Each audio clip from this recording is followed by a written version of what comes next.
నమస్కారం. ఆషాఢ మాసంలో వచ్చేటువంటి తొలి ఏకాదశి పర్వదినాన్ని ఎందుకు మనం జరుపుకుంటూ ఉంటాం? ఎందుకంటే ఏ పండుగకైనా కూడా మన పిల్లలకు కనీసం వివరించి చెప్పడానికి దాని మీద ఆ పండుగల మీద అవగాహన ఉండాలి. అదే సంకల్పంతో ఈరోజు యూట్యూబ్ ఛానల్ ప్రారంభించడం జరిగింది. అదే సుప్రభాతం. జూలై 29న ఏకాదశి. ముఖ్యంగా ఈ ఏకాదశి పర్వదినం విశిష్టత ఏమిటి? మామూలుగా ప్రతి నెలలో కూడా తెలుగు మాసాల్లో 2 ఏకాదశులు వస్తూ ఉంటాయి. ఒకటి శుద్ధం, మరొకటి బహుళంలో. ఈ ఏకాదశి ఒక పర్వదినం అయితే మనకు వైకుంఠ ఏకాదశిని కూడా అంటుంటాం. వైకుంఠ ఏకాదశి అత్యంత పర్వదినం. ఉత్తరాయణంలో ఉత్తర ద్వారం గుండా ఆ మహావిష్ణువు దర్శించుకోవడం వల్ల మనకున్నటువంటి పాపాలన్నీ కూడా తొలగిపోతాయని ఒక ప్రగాఢ విశ్వాసం మనకుంది. ఇది 2 ఏకాదశుల విశిష్టత ఏమిటి? రెండవది ఆషాఢ మాసంలో రావడం తొలి ఏకాదశి, ప్రథమ ఏకాదశి. దీని యొక్క విశిష్టత ఏంటో మనం వివరంగా మనం ఈ సుప్రభాతం యూట్యూబ్ ద్వారా విందాం. ప్రథమ పర్యంతం ఉత్తరాయణం, దక్షిణాయనం అని మనం 2 భాగాలుగా విభజించుకున్నాం. సూర్యుడి యొక్క భ్రమణాన్ని బట్టి సూర్యుడు ఉత్తరాయణంలో ప్రవేశిస్తే 6 మాసాలు ఉత్తరాయణం అంటూ ఉంటాం. ఇది ఉత్తరాయణం అనేది అత్యంత పుణ్య కార్యక్రమం. మహావిష్ణువు ఉత్తరాయణంలో భక్తుల యొక్క కష్టాలు తీర్చడానికి తన దగ్గర ఉన్న దేవతలతో పాటు భక్త జనాన్ని ఉద్ధరించడానికి ఉత్తరాయణం మనకు ఒక మార్గం చూపిస్తుంది.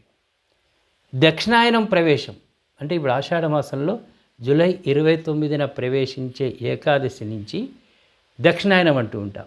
అంటే దక్షిణాయనం రోజు, ఆ రోజు నుంచి కూడా మహావిష్ణువు నిద్రిస్తూ ఉంటాడు.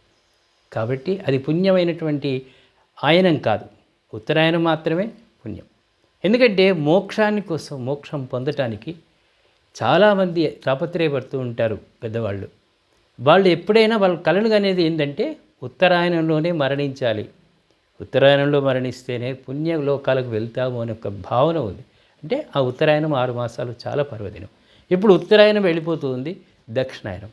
అంటే సూర్యభగవానుడు తన దిశను మార్చుకొని దక్షిణాయనం వైపు మనకు రోజు ఉదయిస్తాడు. కాబట్టి అది దక్షిణాయనంగా మనం పరిగణిస్తూ ఉన్నాం. రెండవది శ్రావణ మాసానికంటే ముందు వచ్చేది ఆషాఢ మాసం. మనము ప్రత్యేకంగా ఈ ఆంగ్ల నెలలు చూసుకుంటే జనవరి, ఫిబ్రవరి. కానీ మన పంచాంగ రీత్యా చూసుకుంటే చైత్రం, వైశాఖం, జ్యేష్టం, ఆషాఢం. అంటే 4వ నెల ఆషాఢ మాసం. ఈ ఆషాఢ మాసంలో కూడా ఒక నానుడి ఉంది. మనకు పూర్వకాలం నుంచి కూడా నానుడి ఉంది. కొత్తగా వివాహం చేసుకున్నటువంటి వాళ్ళు,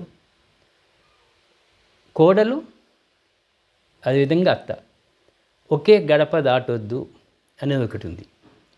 రెండవది ఆషాఢ మాసంలో వారు కొత్తగా వివాహమైనటువంటి వాళ్ళు మొదటి ఆషాఢం వాళ్లకు వచ్చినట్టయితే ఆడపిల్లల్ని తల్లిగారింటికి పంపించేటువంటి ఆనవాయితీ కొనసాగుతుంది. కొన్ని ప్రాంతాల్లో జరుగుతుంది, కొన్ని ప్రాంతాల్లో వాటిని పాటింపజేయటం లేదు. అది మనం పక్కకు పెట్టేద్దాం. ఇది ఎందుకు? దీని వెనకాల ఉన్నటువంటి చరిత్ర ఏంటి అంటే, ఆడపిల్లలు కొత్తగా వివాహం చేసుకున్నటువంటి వాళ్ళు ఆషాఢ మాసంలో గర్భం ధరించడం వల్ల వారికి వచ్చేటువంటి సంతానం ఆరోగ్యకరంగా ఉండరు. అంగవైకల్యమే కానివ్వండి, అనారోగ్యంతో కానివ్వండి జన్మిస్తారు అనే దాంతో ఇది ఏర్పాటు చేశారు. భయం ఉండాలి అనే సంకల్పం ఏంటంటే అత్త కోడలు ఇద్దరు కూడా ఒకే గడప దాటొద్దు. ఇట్లా అంటే అత్తగారైనా కనీసం 15 రోజులు పున్నం వరకైనా తన కోడలను తల్లిగారింటికి పంపిస్తుంది అనే భావన. అంటే మన వాళ్ళు ఏది చేపట్టినా కూడా దాని వెనుకాల చాలా అర్థం ఉంటుంది. మన భారతీయ సంస్కృతి సాంప్రదాయాల్లో అనేకమైనటువంటి శాస్త్రాలను ఇతర దేశాల వాళ్ళు అధ్యయనం చేస్తే దాని వెనకాల ఇప్పటికి కూడా సైంటిఫిక్గా ఒక అర్థం ఉంది అనేది నిర్ధారణ అయింది. అంటే ఇంత టెక్నాలజీ లేకున్నా కూడా మన పెద్దవాళ్ళు ఎంతో ఆలోచించి ఏర్పాటు చేసినటువంటి పండుగలు ఇవి. అందులో మనం మాట్లాడుకుంటున్నట్టుగా తొలి ఏకాదశి పర్వదినం. ఏ ఏకాదశి రోజైనా కూడా మనం ఉపవాసం ఉండడం మన ధర్మం. కానీ ఏకాదశి రోజు ఉపవాస దీక్షలో పూర్తిగా భోజనాన్ని అంటే అన్నాన్ని ఉడికించినటువంటి పదార్థాలు ఇదొక్కటి మనం బాగా గ్రహించాలి. ఒక పూట మేము భోజనం చేస్తున్నాం, వీళ్ళు ఒక్క పొద్దు ఉన్నాము అంటే అన్నం వైపు వెళ్ళినా అటుకుల వైపు వెళ్ళినా కూడా ఉప్మా ఇటువంటివి అంటూ ఉంటాం.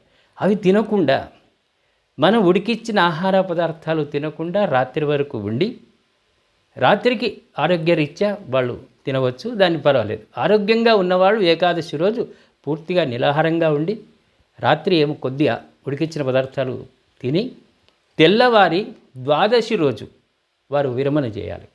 కానీ ఇప్పుడున్నటువంటి ఆరోగ్య పరిస్థితుల్లో వయస్సుతో సంబంధం లేకుండా అనేకమైనటువంటి రోగాలు వస్తున్నాయి కాబట్టి కనీసం ఏ ఏకాదశి రోజు లేకున్నా కూడా 2 ఏకాదశులకు మాత్రం ఉండే ప్రయత్నం చేయడం వల్ల భగవత్ కృప నేరుగా మన మీద ఉండే అవకాశాలు ఉంటాయి. ఒకటి ఆషాఢమాసంలో వచ్చేటువంటి ప్రథమ తొలి ఏకాదశి, రెండవది పుష్యమాసంలో వచ్చేటువంటిది వైకుంఠ ఏకాదశి. ఈ రెండిటికి చాలా అవినావభావ సంబంధం ఉంది. ఒకటి వచ్చేది దక్షిణాయన ప్రారంభం, అది ఉత్తరాయణ ప్రారంభం. ఈ రెండు కూడా పర్వమైనటువంటి ఏకాదశులు. ఈ 2 ఏకాదశిలో ఉండే ప్రయత్నాలు చేయాల్సిన అవసరం ఉంటుందని మనకు పెద్దలు చెప్తున్నటువంటి అంశం.